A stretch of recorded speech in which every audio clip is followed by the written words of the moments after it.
Coucou les amis, j'espère que vous allez bien. Désolée d'avoir pas pu publier la semaine passée, j'étais un peu indisposée, mais maintenant ça va. Alors, quelqu'un m'a demandé suite à la vidéo précédente de faire du riz cantonné au lait de coco. Donc voilà, nous allons la réaliser aujourd'hui. C'est très simple et très savoureux. Donc je vous prie de liker et abonnez-vous à la chaîne si ce n'est pas encore fait. Merci.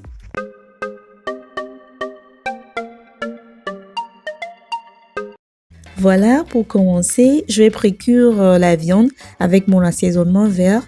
Et la recette de l'assaisonnement vert est déjà sur la chaîne. Vous allez la retrouver facilement. Donc voilà, je l'ajoute et ensuite, j'ajoute l'équivalent d'une cuillerée à soupe d'épices aromatiques, du sel, du bouillon d'assaisonnement, du curry, un peu de ciboulette et j'ajoute un peu d'eau. Je couvre et je laisse mijoter environ 5 à 10 minutes. Voilà, après environ 5 à 7 minutes, je mélange un peu et je vais laisser cuire afin de récupérer le jus qui va me servir à cuisiner le riz. Et comme je le dis souvent, c'est le jus de cuisson du poulet qui va donner du goût au riz. Voilà, une fois que les pilons sont prêts, je les fais frire et dès que c'est bien doré, je vais les réserver de côté pour la suite. Pour la cuisson du riz, je verse le jus de cuisson du poulet dans une casserole en prenant soin de le tamiser un peu. Voilà. Ensuite, j'ajoute mon lait de coco et je porte le tout à ébullition le temps de laver le riz. Dès que ça commence à bouillir, je vais rajouter le riz préalablement lavé. Je mélange et je vais goûter pour rectifier l'assaisonnement. Donc, j'ajoute du sel, du bouillon et environ 2 cuillerées à soupe de l'assaisonnement vert. Je mélange et j'ajoute 2 feuilles de laurier. Je vais couvrir et laisser cuire à feu moyen dans un premier temps. Voilà, dès que l'eau diminue, je vais essayer de retourner le roux vers le bas et c'est encore un peu mouillé, c'est pas encore totalement cuit. Donc, je vais couvrir de papier aluminium et laisser cuire à feu doux complètement jusqu'à ce que le riz ne soit prêt. Donc, voilà le résultat, c'est bien cuit, c'est bien détaché. Donc, on va passer maintenant aux légumes. Dans une casserole, j'y verse une petite quantité d'huile de coco. J'ajoute des oignons finement coupés, du gingembre et de l'ail râpé.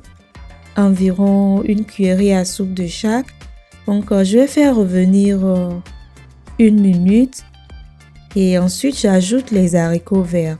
Je vais mélanger, laisser rissoler un peu et ensuite j'ajoute l'équivalent de 2 cuillerées à soupe du jus de cuisson du poulet. Bon, je vais couvrir et laisser mijoter environ 30 à 40 secondes. Voilà, c'est pour permettre aux haricots verts de se ramollir un peu. Et là, j'ajoute le reste des légumes, petits pois, carottes, maïs doux, du sel, du bouillon d'assaisonnement, du curry et une pincée de curcuma. La pincée de curcuma est facultative, c'est juste pour casser un peu la couleur du riz. Je ne veux pas que ça soit trop blanc. Donc, c'est pour donner un peu de couleur à mon riz. Donc, je vais bien rissoler, bien mélanger, bien rissoler, le temps que les carottes se ramollissent un peu. Donc, environ 1 ou 2 minutes.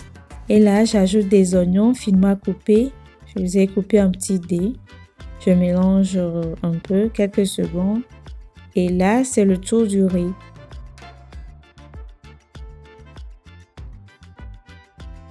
J'ajoute progressivement le riz, comme d'habitude. Je vais mélanger jusqu'à avoir une couleur uniforme. Donc, je mélange bien. N'oubliez surtout pas de goûter après avoir mélangé et ajuster l'assaisonnement. Et j'aimerais préciser qu'à ce niveau, vous pouvez rajouter du piment haché ou tout simplement accompagner votre riz avec une pâte de piment. Moi, je l'ai accompagné avec du piment, la pâte de piment rouge et la recette sera bientôt disponible sur la chaîne. Donc voilà, c'est tout prêt. J'ajoute quelques ciboulettes comme d'habitude et il faut servir chaud. Voilà, nous sommes arrivés à la fin de la recette. J'espère que vous l'avez aimé et que vous allez l'essayer chez vous. Alors, merci de liker pour m'encourager, commenter, partager avec vos amis et surtout, abonnez-vous. On se dit donc à la prochaine pour un autre plat riche en saveurs et d'ici là, portez-vous bien. Bye bye.